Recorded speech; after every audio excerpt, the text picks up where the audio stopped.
Assalamualaikum warahmatullahi wabarakatuh. Selamat datang teman-teman semuanya di channel YouTube saya. Pada video kali ini di sini saya akan mencoba untuk membagikan sebuah tutorial ya, untuk memprogram microcontroller STM32F4 kan versi 3 STM32. Dan pada video kali ini di sini saya akan menggunakan development board. Namanya adalah STM32 Blackpill ya. Dia mikrokontrolernya berbasis STM32F401CCU6. Jadi saya coba buka dulu ya. Ini ada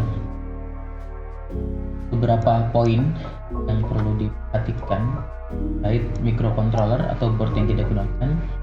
Di sini board microcontroller yang saya gunakan adalah ini ya, WIAC Blackpill ya, atau kita bisa menyebutnya dengan modul Blackpill gitu ya. Karena di sini berbasis STM32F401CU6, tapi yang saya miliki di sini berbasis STM32F401CCU6.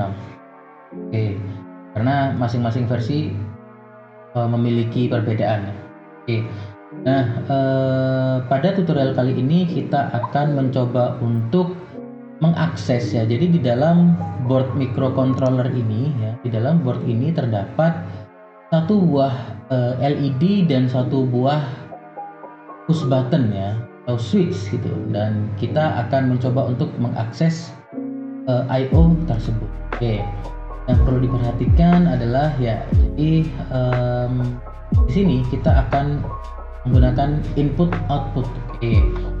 Ini ada input ya, yaitu reset button, boot 0 button, dan user button ya. Jadi untuk inputnya kita bisa menggunakan user button, dan untuk outputnya di sini ada power LED dan user LED. Jadi untuk outputnya di sini kita akan menggunakan user LED.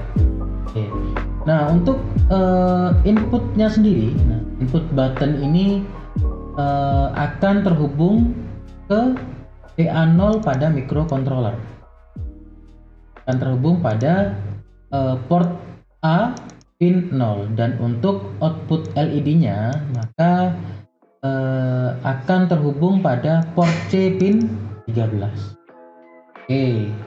Biar tidak lama-lama, langsung saja kita coba langsung memprogram.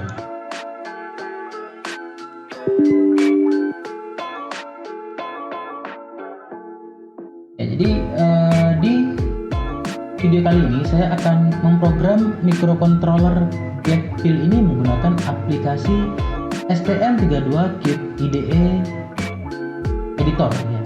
Karena ini adalah aplikasi milik ST Elektronik gitu ya. Lalu kita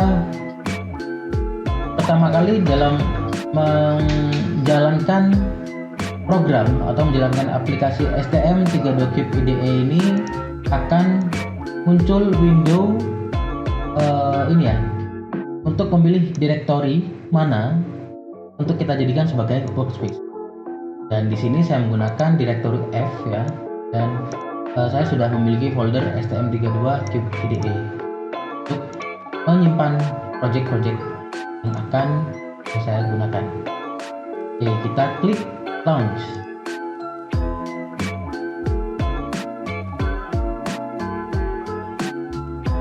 Masih loading terlebih dulu. Ya.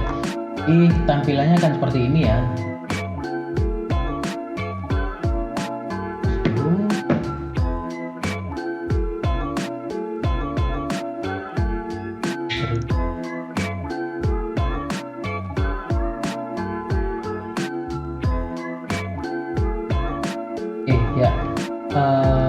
Pada saat memasuki aplikasi STM32Cube IDE biasanya akan muncul tampilan default seperti ini ya.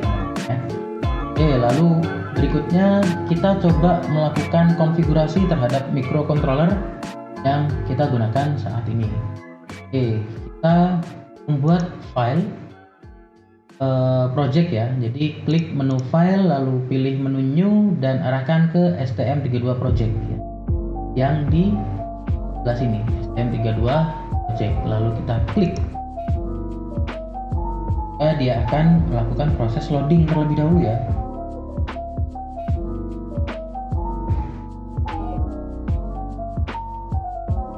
Baik. Nah, setelah kita melakukan klik menu tadi ya, yang sudah kita lakukan, memilih STM32 project, maka akan muncul tampilan window seperti ini untuk memilih seri atau jenis mikro apa yang akan kita gunakan dalam project kita. Dan di sini saya akan memilih STM32 F401 CCU6. Cukup dengan kita tulis 401 CCU6. Ini sudah muncul ya. Ada beberapa varian ya. Ada STM32 F401 CCU6 dan ada yang CCU6R ya. Pasti ada perbedaannya ya. Saya tidak tahu perbedaannya di mana. Kita pilih yang CCU6, lalu kita klik tombol next. Saya beri nama tutorial 1 LED and button. Oke, sisanya kita biarkan, lalu kita klik finish.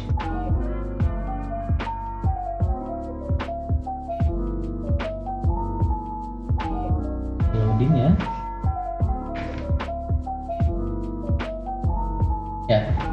Jadi setelah kita melakukan konfigurasi nama project, nanti akan muncul tampilan seperti ini ya, dimana ini adalah tampilan microcontroller ya. Terusnya kita akan mengkonfigurasikan pin-pin yang ada di sini ya. Ini adalah pin-pin yang tersedia di microcontroller kita. Oke, untuk pertama kali yang harus kita konfigurasi, kita dapat memilih di menu sistem core di sebelah sini. Ini kita klik, lalu yang pertama kali kita konfigurasi adalah bagian sistem di sini ya.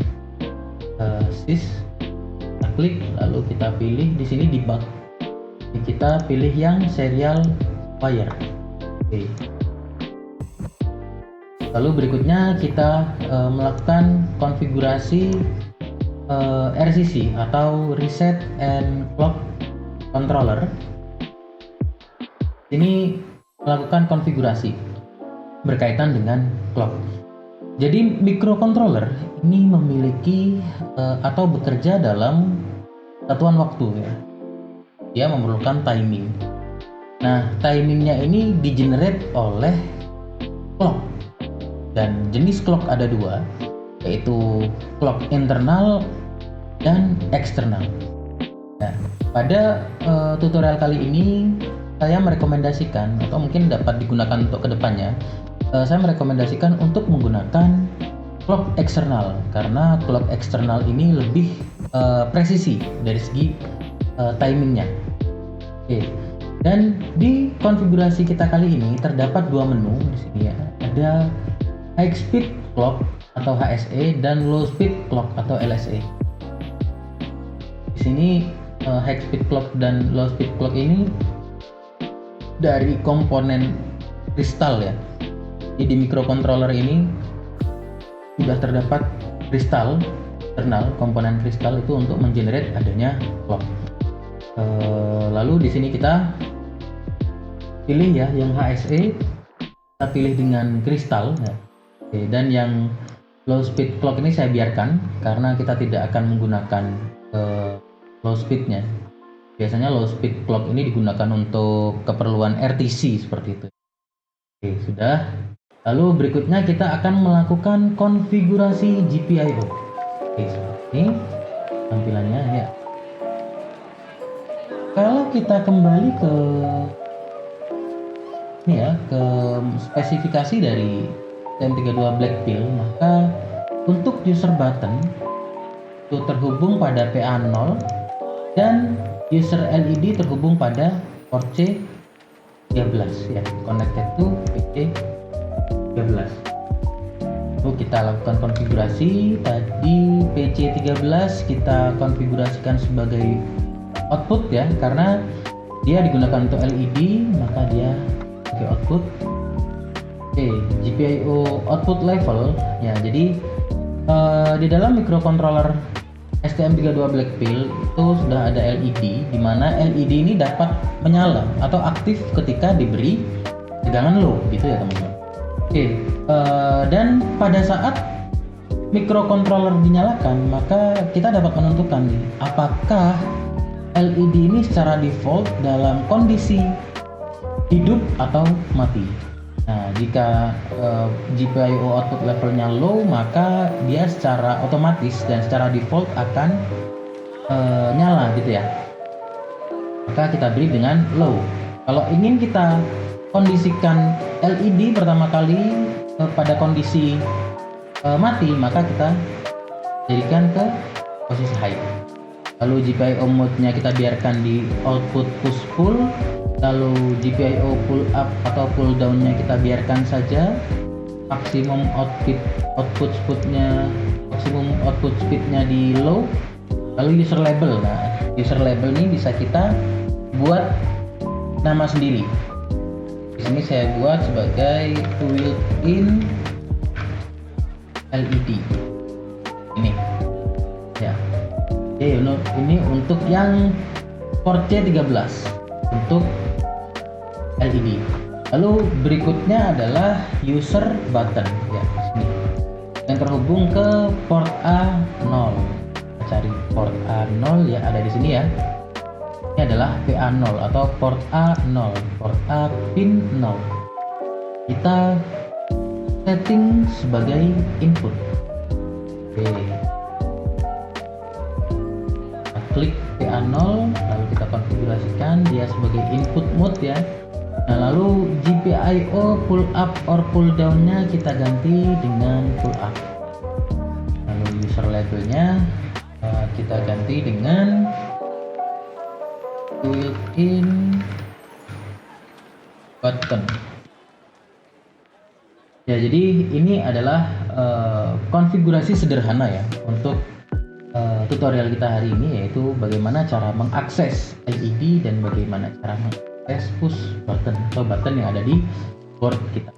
Oke, setelah selesai di sini, maka kita pastikan clock-nya ya, apakah sudah sesuai menggunakan clock eksternal, yaitu dengan cara kita masuk ke menu clock configuration di sini ya. Kita tab clock configuration di sebelah pin out and configuration, kita klik. Nah ini bisa kita perhatikan ya teman-teman ya. Nah jadi di dalam diagram ini kita bisa melakukan pengecekan di mana input frekuensi atau clock kita sebesar 25 MHz di sini. Ini adalah kristal atau clock eksternal.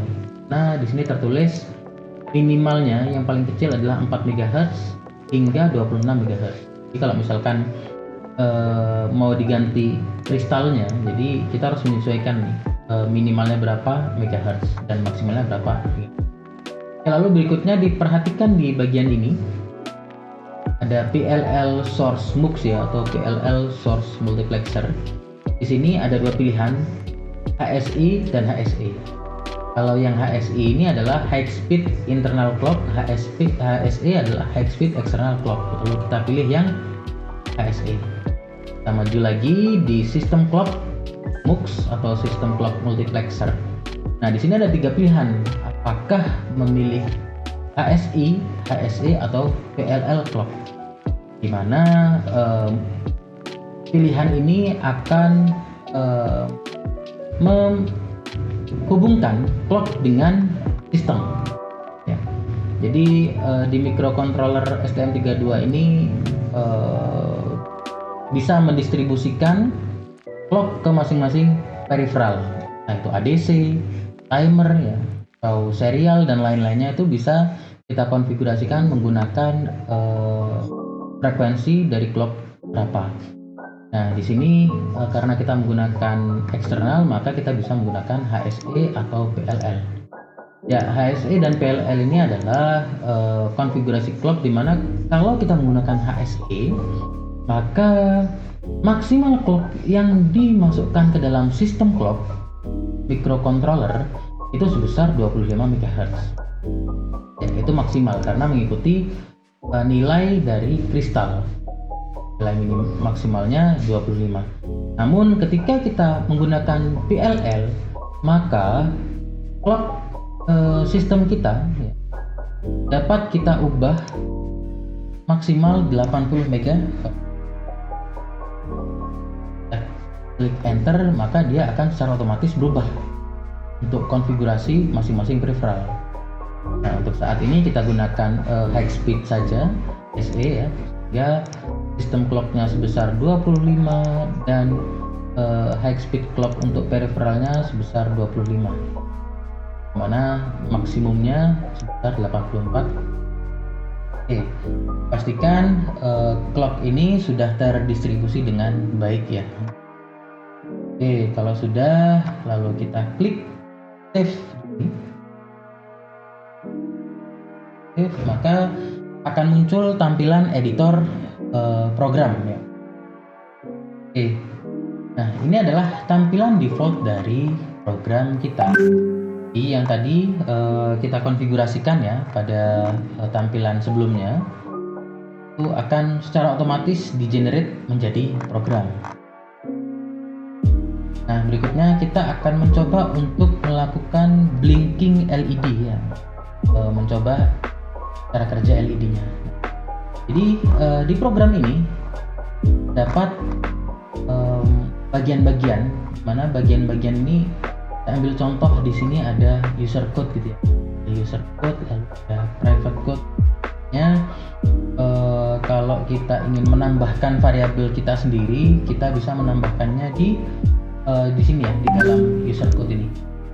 User code bikin include, kalau user code bikin private type def gitu ya. Kalau di sini ada private define, dimasukkan ke bagian yang ada user.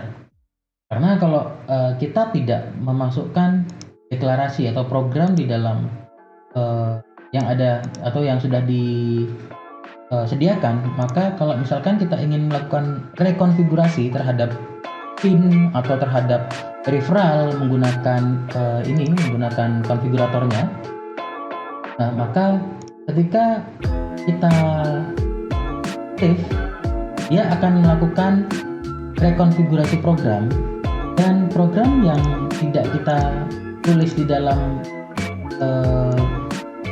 bagian user ini maka otomatis akan hilang. Nah, perlu diperhatikan untuk menulis deklarasi variabel atau program kan selalu berada di dalam user seperti itu. Nah, lalu masuk ke dalam fungsi main, di mana fungsi main adalah fungsi utama dari program ya, dan ada while one. Nah, while one ini adalah loop yang akan terus-menerus dijalankan. Oke, itu nanti kita akan memasukkan program atau menjalankan program kita di. Oke, langsung saja karena kita saat ini akan mencoba digital output, maka kita dapat menuliskan program seperti ini. Digital ya, GPIO. Nah, ini kita dapat memunculkan rekomendasi pilihan fungsi atau pilihan kalimat ya. Dengan cara di laptop saya ini saya bisa menekan tombol kontrol dan spasi, maka akan muncul beberapa pilihan-pilihan yang sesuai dengan apa yang kita ketik. Nah, maka di sini akan saya pilih HAL GPIO write pin ini ya. Oke.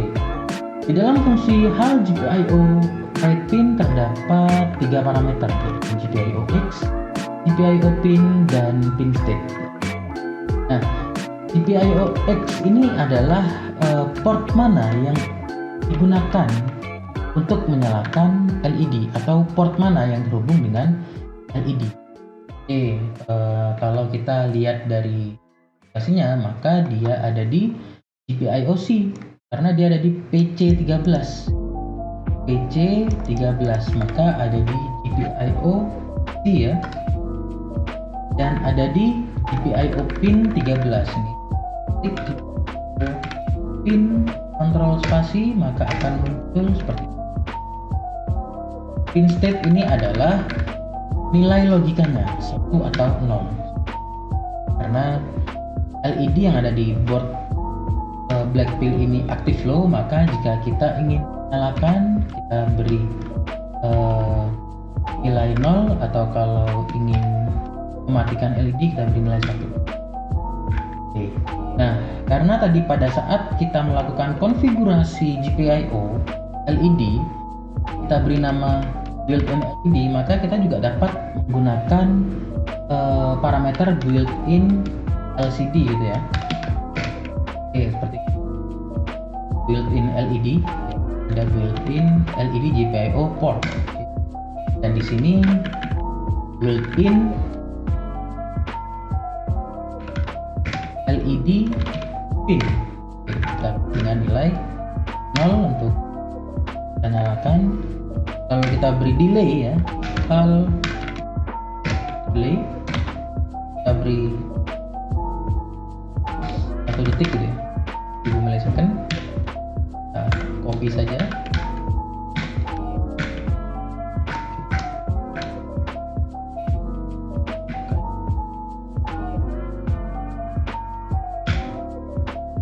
Jangan lupa di save ya teman. Ini sudah saya save. Lalu setelah kita menyimpan program ini, lalu proses berikutnya adalah kita build terlebih dahulu dengan cara klik di menu ini ya, ada build all ya, build all, atau kita dapat menekan tombol Ctrl B, maka dia akan melakukan proses. Ini sudah selesai ya, selesai. Lalu berikutnya kita upload programnya ke Word dengan cara klik ini ya, run tutorial 1 LED and button. Ini adalah pilihan ini ya, konfigurasi ya, mana projectnya apa ya, project mana yang ingin kita build. Lalu di sini adalah file.elf nya. Kita klik OK saja. Oke, ini sudah masuk ke proses uploading ya.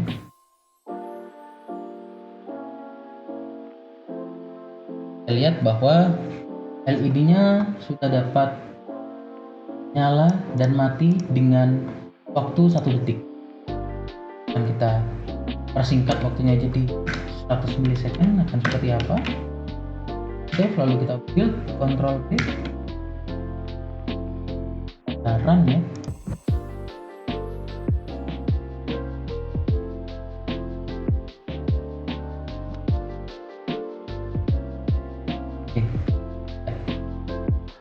Ini ya,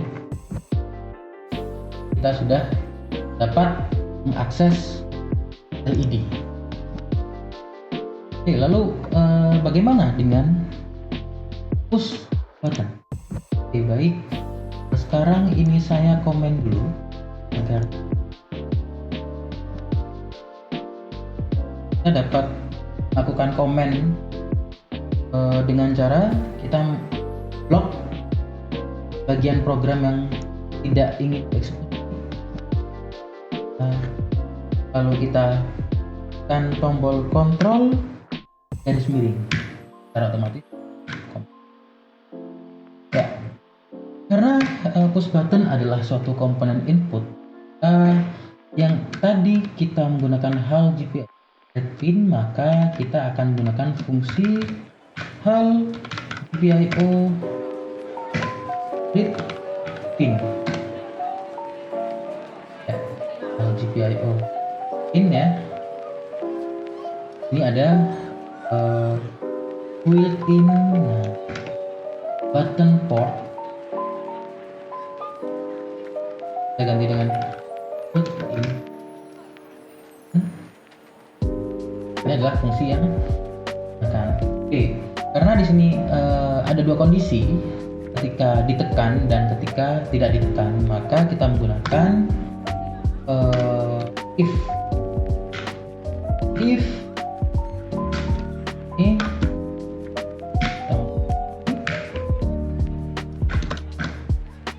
if GPIO read pin sama dengan nol. Jadi untuk buttonnya harusnya dalam kondisi pull up ya. Sudah diganti ke dalam mode pull up. If hal GPIO read pin button GPIO port atau built-in button sama dengan nol, maka ini harus call GPIO write pin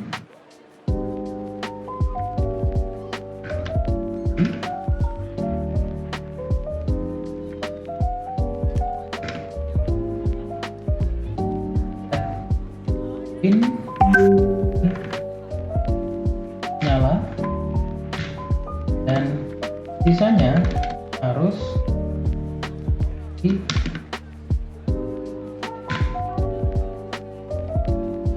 satu.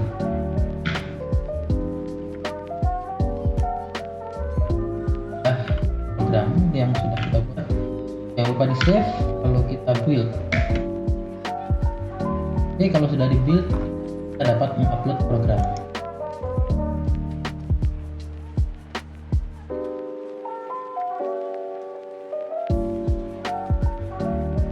Oke ya, program sudah berhasil diupload dan kita coba tekan di sini ada button, maka push button dan LED dapat kerja dengan baik.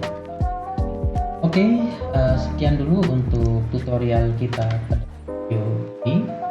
Semoga membantu. Sampai jumpa di tutorial berikutnya.